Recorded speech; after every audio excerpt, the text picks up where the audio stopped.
Good afternoon on what is a warm, bright and sunny day. It is Tuesday the 30th of April and I'm in reading up with a nice hot cup of tea and a box to continue unboxing. And what I've got in here is this, which is Island of Ignorance, a Cthulhu Hack Second Adventure. And this is the Cthulhu Hack Second Edition. It's published by Just Crunch Games. So, humanity must be placed on guard against a specific lurking peril, which, though it will be never engulf the whole race, may impose monstrous and unguessable horrors upon certain venturesome members.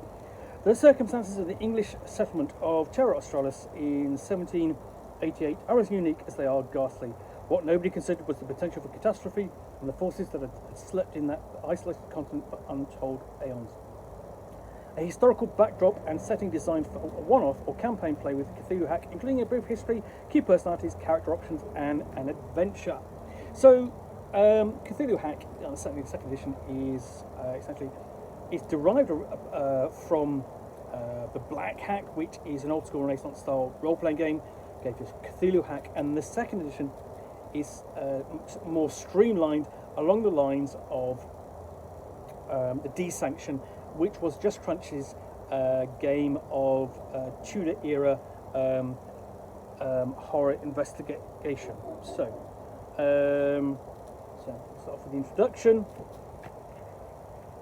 And we've got the credits there as well. No space messed around with.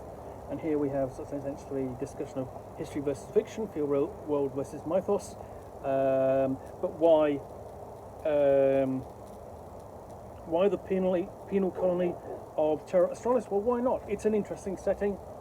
You know, you have people placed at the frontier. You have a certain social divide between the prisoners and the jailers, and so on. Of dealing with issues like of women and first people already there, certainly the first people there present. What colony life is like, including in Sydney Cove, and we've got a map there of Sydney Cove. And here is a discussion of the key people, including Governor Gidley King. I keep wanting to say Gidley King. And how to conduct investigations, and especially with matters of record. You've got the helpful thing of the Sydney Gazette newspaper there, and what was going on in the wider colony,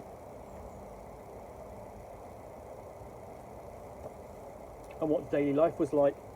And this is a setting that's really kind of derived from a role-playing supplement for Call of Cthulhu called Convicts and Cthulhu, which looked at the period and introduced it as a role-playing setting, something that most people probably wouldn't have figured doing unless you were actually specifically an Australian.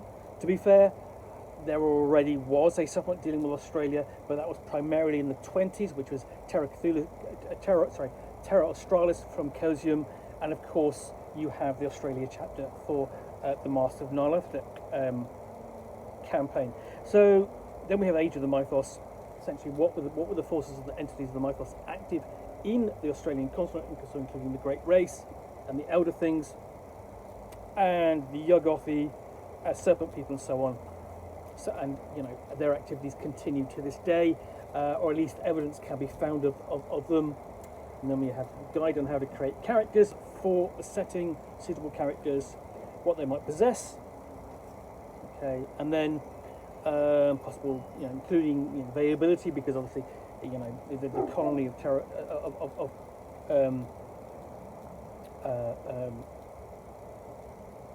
essentially the colony itself is a long way away from England and anyone who would support it. And then we have a discussion of sort of offences, because hey, this is a location that's generally under kind of semi-military rule. We have possible, so we've got a table of sample offences committed, punished by transportation. So these are the offences that the player characters could have committed in order for them to be transported to the colony.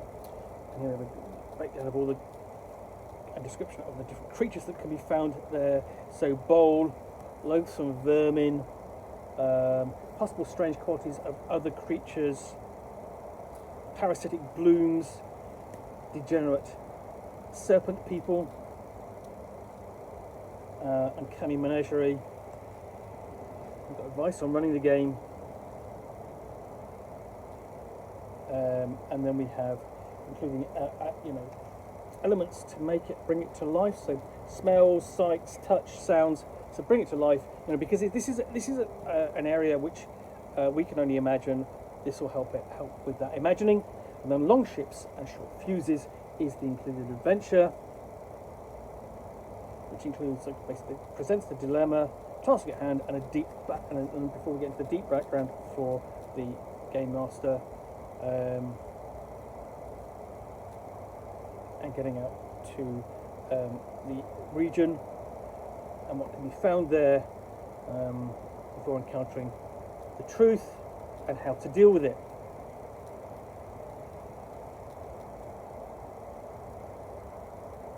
And then how to handle the investigations and the discoveries through play, including a location to explore. And last, we have a list of potential names for characters, and then weapons that they might wield. So, Terra Australis, brought to Cthulhu Hack Second Edition, the Island of Ignorance. So, I hope you enjoyed this unboxing in the Nook. If you did, then please do click on the like button down below. And if you've got any comments or feedback, I do appreciate you taking the time to post those. And lastly, if you want to be alerted to get more unboxings in the Nook, where you'll see me out here with a box containing a book or game, in this case a scenario for Cthulhu Hack Second Edition, which I will unbox and chat about to the best extent of my knowledge for roughly 10 minutes or so, all of course accompanied by a nice hot cup of tea. Then please do click on the subscribe button down below. Thanks again for watching another unboxing in the Nook. I will be back again soon with another one. Bye for now.